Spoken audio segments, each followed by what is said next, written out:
All right. We have this question now, the second one. Rectangle area calculation class and object pointers. Problem statement. Define a class rectangle with private members, width and height. Public methods, set values area. So, okay, first of all, we have a rectangle, a class. The class name is rectangle. We have two private members, width and height. Um, and we have set values. Okay, this is a setter function. So look, this is a different than with the previous example, if you have seen it. Uh, Here we have a set value function or method that receive two integers.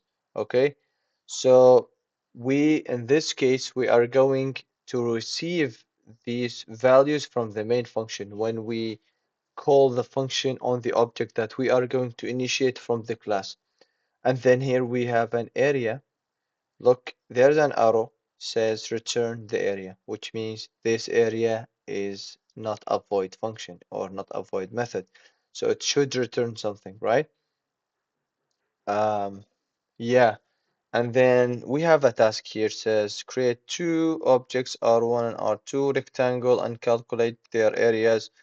Second one says dynamically allocate a rectangle object using a pointer and call its method. Okay, let's leave the tasks for later, but for now, let's focus on what we have. It's a simple task for now.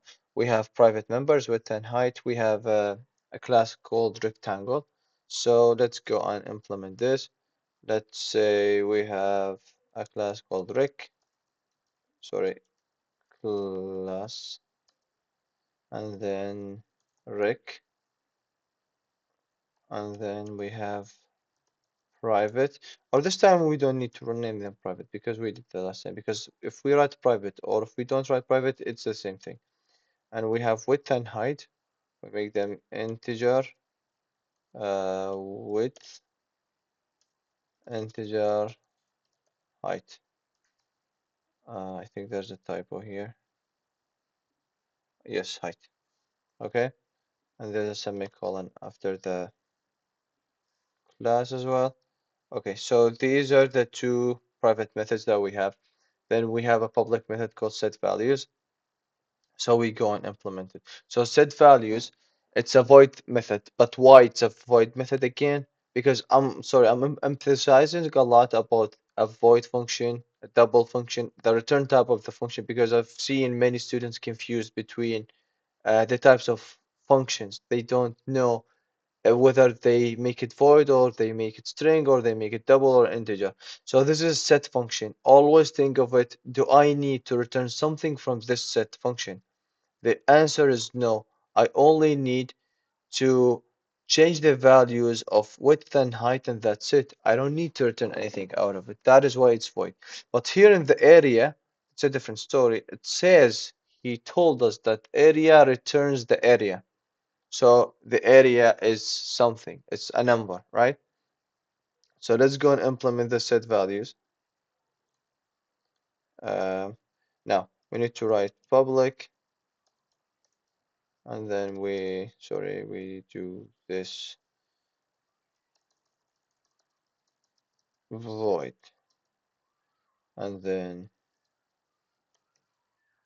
so integer width, which is w, integer h, which is height. Okay, now I need to make width equal to w and then height equal to h. Why not the opposite? Okay, there I've seen some students do this, do w equal is width. This is wrong. You cannot do this. Actually, you can, but like you're ruining the functionality, okay? And I'll tell you why this is wrong. It's wrong because when we create an object, actually let me do an object. Let me do an object. Rec R1, let's make R1 and then let's give it no actually only R1 and then if I do R1 dot set values, and then I do, let's say, 5 and 4. Okay, so width 5, height 4. Now, this 5 is going to be this W, and this 4 is going to be this H. So we need to take this 5, which is the W, and assign it where? In the width. And then we take this 4, that is going to be H, and then assign it where? To height. That is why. But if we do this, W equal to width, so first of all, let's say these two lines are not here. Width is empty. When we create an object now, we don't have any value for width. So let's say it's a garbage value that's coming from the memory. So if we're having this value and assign it to W, so W was 5, right? And now we're giving it a garbage value. So that is why we cannot do this. It should be this way, okay? So this is for the people who are confused with this. Um, Okay, let me go and do the area. Okay, so area is a function or a method that is returning something. So we either make it integer or double, but let's say integer because he didn't specify. So okay, we make it integer because areas most probably have no fractions. So area, and then this area shouldn't receive anything, right? Because we have the width and we have the height. And then we can say return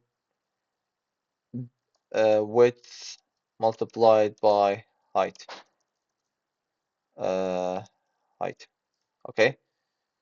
This is a way of doing it. There's another way if you want to say integer result, for example, and say width multiplied by height. Height. You can do this as well. Um, result. You can do both, but it wouldn't make any difference actually. Yeah. So now let me go and see here. It says the task that we have now. We're implementing the task. Object R1 and R2 rectangle and calculate their areas. Okay. So we have R1 and R2, the same type. So we're setting R2 dot set data as well. Let's make this one 3, 3. Okay. And yeah. So basically, look, this is something that we can do to check if the area function or method is working properly or not. We can do cout, and then we can say area or R1 area, and then we call R1 dot area. Now, why can we do this? Because this is a function that is going to return a value. So it's going to multiply width by height and return them as an integer. So here we will have, instead of this, the result that we're going to have. So here we have 4 multiplied by 5, which is 20. So the area should be 20. So let me compile this, and then let's run it. Um, wait, hold on. I didn't save. This is why. Ah, R1 area is 20. We have this because I didn't do the end line actually. End line. So, okay, the function is working properly, and we have R1 and R2, and we're calculating their areas. Let me do this for R2 as well. R2 area, and here R2 as well. So here we have 20, and here we should have 9. So I save, I compile, and then I run. So R1 area is 20, R2 area is 9. Now, we have the second task is dynamically allocate a rectangle object using a pointer and call its method. Aha. So, first of all, what we can do is we can do a pointer of, let's name it R3. So R3 is a pointer of type rectangle, and then we use the term new. New uh, is a function, or let's say something that is going to return an address, okay, a memory location that is going to be dynamically allocated during the execution time. So return new and rec. So this is how it goes, as I remember. Actually, I'm not sure. Let's see if it's going to work or not. I might have a syntax error here. Yeah. So let's do this. Let's do R3. Okay. In order to call a function with a pointer, you need to use the arrow. So here we do a set value, actually, and then we give it, let's say, 2, 2. Okay.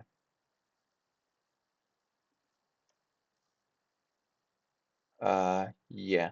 So now if I copy this and then I paste this, and then this is R3, and then here I cannot do this with this one. I have to do R3, and then I do it this way.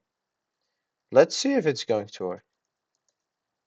Um, Practice, okay, compile, and then I run. Yep, it's working. See? So what I did here, I created a variable, a pointer. This is a pointer because of the star. A pointer of type rectangle equal new rec. So we are returning a memory location of type rectangle and store it inside R3, which is a pointer of type rectangle. And then if we want to access any of the functions, it is the same methods, the same way of the normal ones, but instead of using the dot, we're using the arrow. This is the only difference here. Yeah, so we're done with this question. Now we have third question here. It says employee salary management class with multiple objects. By the way, feel free to try to solve it by yourself, and if you couldn't, let's solve it together, of course. But like, do your best trying to fix it or solve it. Then let's continue the video. So you at least try, so you have an insight about what you're doing. So when I explain it, it become easier for you. So this question says, create a class employee with private members. By now, I think we can implement this very fast. We don't need to waste time. So we have a class called employee. Let me just check. Okay, yeah, it's recording. Uh, Class, and then employee, and then we have private members. Name, age, salary. Name is a string. Salary is an integer. I think. Let me. Mm, okay, salary is an integer because should be a number. And then we have age.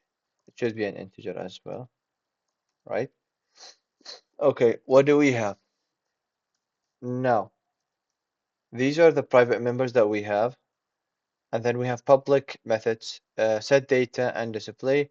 Set data takes user input, and display employees details. So both of them are void functions, right? Because they are not returning anything. Let's implement them. So set data public, and then okay, void set data. And there was an important details that he mentioned that it takes user input, so cout enter name, and then we do this cn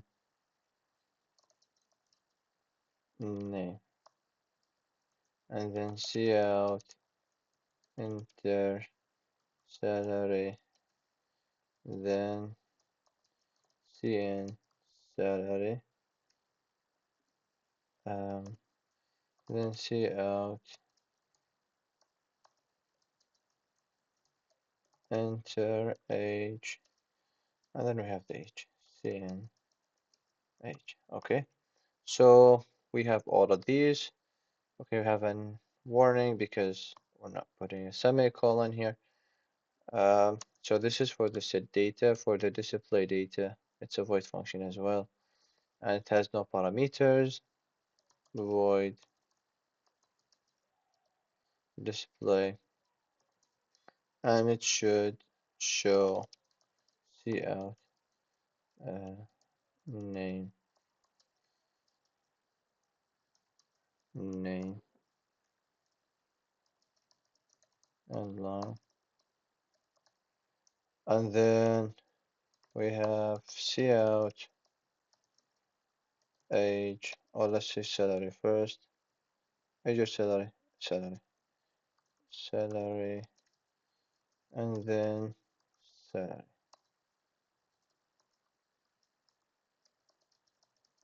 And then the last thing is cout age, and then age and line. Okay, so now we're good. Let's test it. First of all, uh, employee, employee E1. Um, let's see what we have. Okay, let's say we have E1 dot set data, and then okay, we're setting data, but we're not sending any data here. Why? Because we're using the user input. We're using cn here.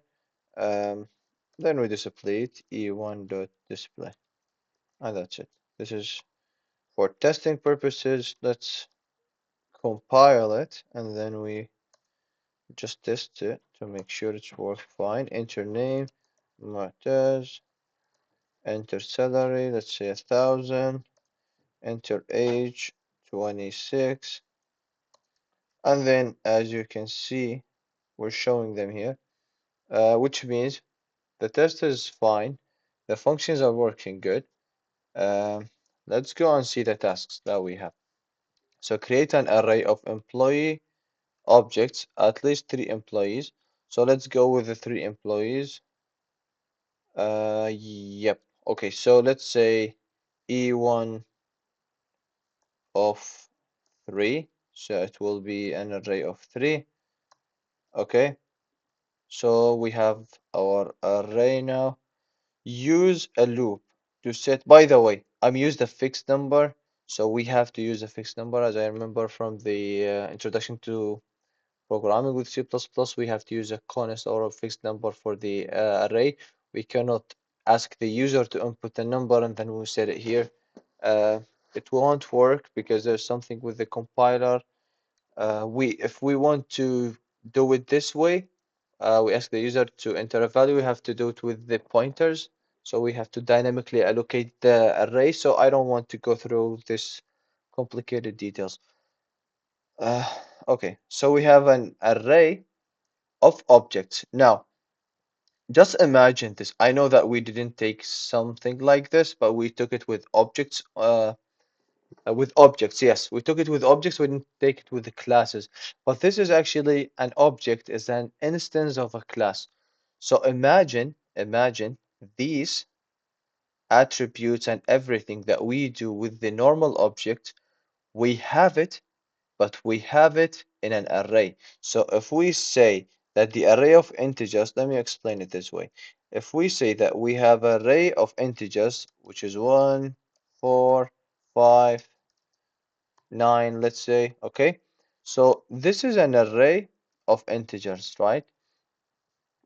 But if we have an array of objects, we have, let's say, E1, E2, E3, E4, and so on. It's something similar to this, okay? And each one of these, by the way, each one of these is accessible. So if I say, let's say we have an array.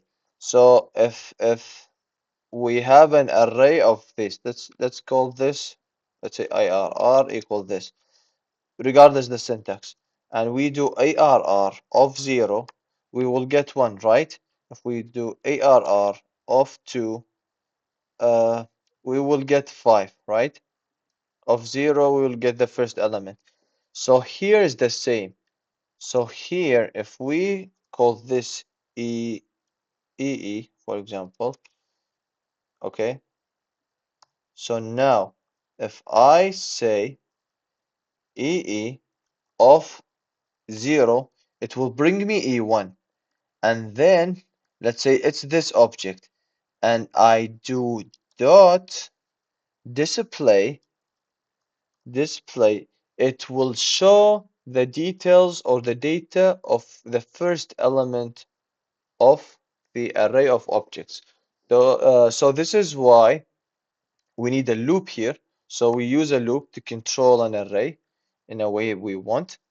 Um, use a loop to set and display employee details.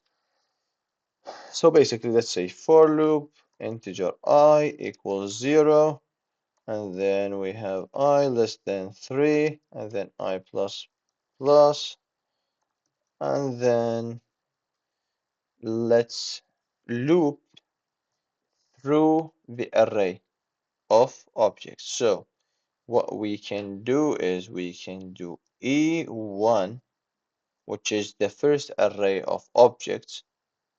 By the way, it's E1, but let's name it just E because يعني it's an array, or EARR.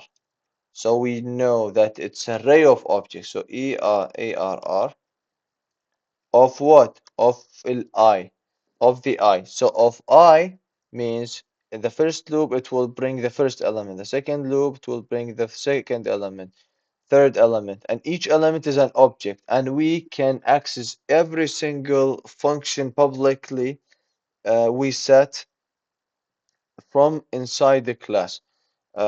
Yeah. So we do this dot. Look, when I do the dot, I have them here because I'm using VS Code. It shows them to me.